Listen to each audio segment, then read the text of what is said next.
राधे राधे। करवा चौथ की कहानी। एक साहूकार की 7 बेटे और एक बेटी थी। सातों भाई अपनी बहन के साथ रहकर खाना खाते थे। कार्तिक लगते ही करवा चौथ आई। भाई अपनी बहन से बोले, आ बहन खाना खा ले। बहन बोली, आज तो मेरा करवा चौथ का व्रत है, चांद देखकर ही खाना खाऊंगी। भाइयों ने सोचा आज तो हमारी बहन भूखी रह जाएगी, इसलिए एक भाई तो दिया लेकर आया, एक भाई चलनी लेकर आया, टीले पर चढ़ गया और चलनी में चांद दिखा दिया। भाई बोले, बहन तेरा चांद उग गया है, अर्घ दे ले। बहन बोली, आओ भाभियों अर्घ दे लो। भाभियां बोली कि ननद जी अभी तो आपका ही चांद उगा है, हमारा तो रात को उगेगा। बहन अर्घ देकर भाइयों के साथ जीमने बैठी। पहले ग्रास में बाल आया, दूसरे में छींक आई और तीसरा ग्रास तोड़ते ही ससुराल से बुलावा आ गया। वो कपड़े निकालने लगी तो सारे कपड़े सफेद ही निकलते। माँ बोली, तेरे भाग्य में जो लिखा है वही होगा। माँ ने उसे सफेद कपड़े ही पहना दिए और हाथ में सोने का रुपया दे दिया और कहा, जो तुम्हें पूरा आशीर्वाद दे उसे यह सोने का रुपया दे देना और पल्ले को मोड़कर गांठ दे देना। वो आगे गई तो उसे पूरा आशीर्वाद किसी ने नहीं दिया। एक छोटी सी ननद पालने में सो रही थी। वो बोली, सीली हो सपूती हो, 7 पूत की माँ हो, थारा अमर सुहाग हो। उसने सोने का रुपया ननद को देकर पल्ले की गांठ बांध ली। घर में गई तो रोना फूटना लगा था। उसका पति मर चुका था। वो बोली, मैं तो अपने पति को जलाने नहीं दूंगी, मैं भी इसके साथ जंगल में रहूंगी।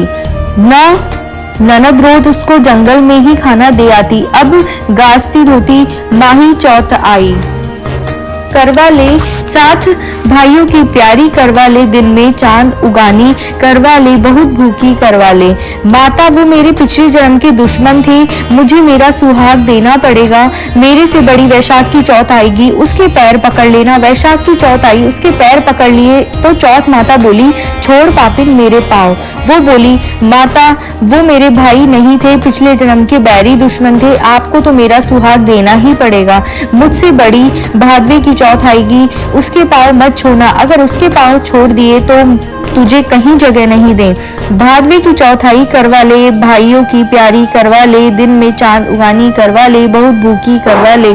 उसके माता के पैर पकड़ लिए, छोड़ पापिन मेरे पैर पकड़ने लायक नहीं है। हे माता वो मेरे भाई नहीं, पिछले जन्म के दुश्मन थे, आपको बताना पड़ेगा, मैं क्या करूं। माता बोली, तुझे इतनी शिक्षा कौन दे गया? माता तुझे किसी ने कुछ नहीं बताया, आप ही बताओ मैं क्या करूं। तब माता बोली, मेरे से बड़ी करवा चौथ आएगी, उसके पाँव मत छोड़ना, वो जो मांगे वो बस सामान मंगा लेना और सारे सुहाग का सामान मंगा लेना। और दूसरे दिन ननद रोटी देने आई तो वो बोली, ननद जी काजल मेहंदी बिंदी रोली मोली सारा सुहाग का सामान लाना और बेस भी लाना। ननद ने एक एक करके सारा सामान ला दिया। कार्तिक की करवा चौथ आई, करवा ले दिन में चांद देखनी, करवा ले बहुत भूखी, करवा ले। माता वे मेरे पिछले जन्म के दुश्मन थे। और ये कहकर उसने माता के पैर पकड़ लिए। छोड़ पापिन मेरे पाँव, तू मेरे पाँव पकड़ने लायक नहीं है। माता आपको मेरा सुहाग देना पड़ेगा।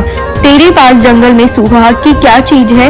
वो बोली, माता आप मांगो वो सभी है। माता बोली, रोली मोली सठेली गठेली पताशा गेहूं करवा जलेबी ला। उसने सभी चीजें निकाल कर दे दी। माता बोली, तुझे ये ज्ञान कहाँ से आया? हे माता मुझे जंगल में ये ज्ञान कौन देगा? मुझे तो सारा ज्ञान आपने ही दिया है। माता ने सारी सुहाग की चीजों को घोलकर छींटा दे दिया तो उसका पति अकड़ कर बैठ गया और जाते हुए माता ने झोपड़ी को लात मारी तो महल कहाँ गए?